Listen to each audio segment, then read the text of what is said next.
और मुख्यमंत्री डॉक्टर मोहन यादव की अध्यक्षता में आयोजित मंत्रिपरिषद की बैठक में किसान कल्याण वर्ष के तहत कृषकों के हित में बड़ा निर्णय लिया गया। बैठक में कृषि से जुड़ी 5 प्रमुख योजनाओं को अगले 5 सालों तक निरंतर जारी रखने के लिए कुल 10,520 करोड़ रुपए की स्वीकृति प्रदान की गई।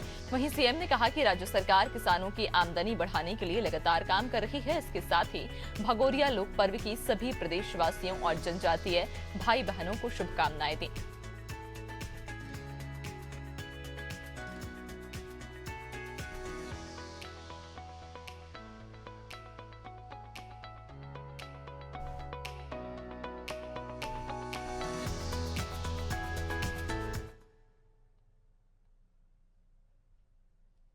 और मुख्यमंत्री डॉक्टर मोहन यादव की अध्यक्षता में आयोजित मंत्रिपरिषद की बैठक में किसान कल्याण वर्ष के तहत कृषकों के हित में बड़ा निर्णय लिया गया। बैठक में कृषि से जुड़ी 5 प्रमुख योजनाओं को अगले 5 सालों तक निरंतर जारी रखने के लिए कुल 10,520 करोड़ रुपए की स्वीकृति प्रदान की गई। इन योजनाओं को 1 अप्रैल 2026 से 31 मार्च 2031 तक संचालित किया जाएगा, जिससे प्रदेश के किसानों को निरंतर लाभ मिलता रहेगा। स्वीकृत योजनाओं में प्रधानमंत्री राष्ट्रीय कृषि विकास योजना के लिए 2010 करोड़ रुपए, प्रधानमंत्री कृषि सिंचाई योजना के लिए 2,400 करोड़ रुपए, राष्ट्रीय खाद्य सुरक्षा और पोषण मिशन योजना के लिए 3,300 करोड़ रुपए समेत कई योजनाओं को जारी रखने की मंजूरी दी गई। राज्य सरकार का मानना है कि इन योजनाओं की निरंतरता से किसानों की आय में वृद्धि होगी, ग्रामीण अर्थव्यवस्था मजबूत होगी और रसायन मुक्त कृषि को बढ़ावा मिलेगा।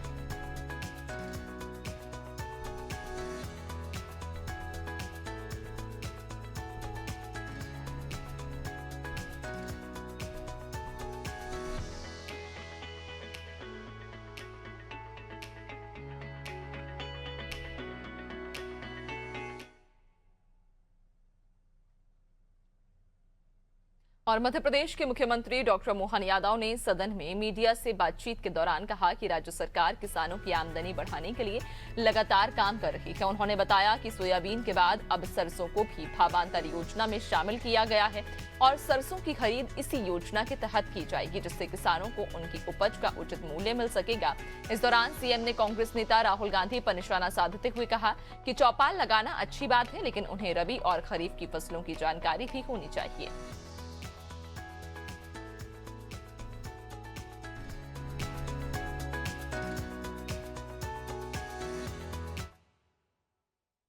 सरकार के द्वारा, जैसा कि मैंने पहले ही बताया था, हमारे राज्य के अंदर किसानों के लिए किसान कल्याण वर्ष मनाने की जो घोषणा की गई थी, और जैसे कि मैंने कल अपने विधानसभा में वक्तव्य में कहा था कि हम अपने राज्य के किसानों की आमदनी बढ़ाने के लिए खास करके गर्मी की फसल में उड़द को बहुत प्रोत्साहन देने के लिए एमएसपी के अलावा मध्य प्रदेश सरकार अपने किसानों के लिए 600 रुपये कुंटल का बोनस देने जा रही है। ये अपने आप में बहुत बड़ी घोषणा भी है और योजना भी है, जिसके माध्यम से हमारे क्षेत्र के अंदर बड़े पैमाने पर उड़द के रकबे को बढ़ावा मिलेगा और इसके आधार पर लगभग 3 लाख हेक्टेयर क्षेत्रफल में वृद्धि होना संभावित है। राहुल गांधी जी से मैंने आज विधानसभा में भी बात कही कि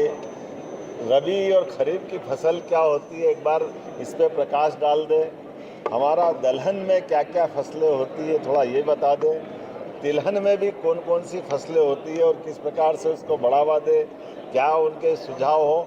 मैं समझता हूँ कि किसान चौपाल में किसान से जुड़े हुए इस बातों के साथ साथ हमारे राज्य ने तय किया पशुपालन को बढ़ावा देने के लिए भी, दूध उत्पादन का रकबा बढ़ाने के लिए। ऐसे में दूध उत्पादन को लेकर के भी उनके मन में कोई बात हो तो उसके बारे में ज़रूर बताएं। मत्स्य उत्पादन में भी मध्य प्रदेश आत्मनिर्भर हो रहा है, तो किसान कल्याण वर्ष में लगभग 17 विभागों को जोड़ करके हमने सभी प्रकार की योजनाओं में किसान की भलाई के लिए, लाभ का धंधा बनाने के लिए ये निर्णय किए हैं। इसीलिए मैंने आज सदन में भी कहा कि हम तो किसान चौपाल तो ठीक है, एक अगर पॉलिटिकल कार्यक्रम करेंगे तो वो उनकी जाने, अदरवाइज हमने अपने सदन में अपोजिशन से भी कहा कि पक्ष विपक्ष मिलकर के आने वाले समय में कृषि आधारित पूरा सदन का सत्र आहूत करें। और जो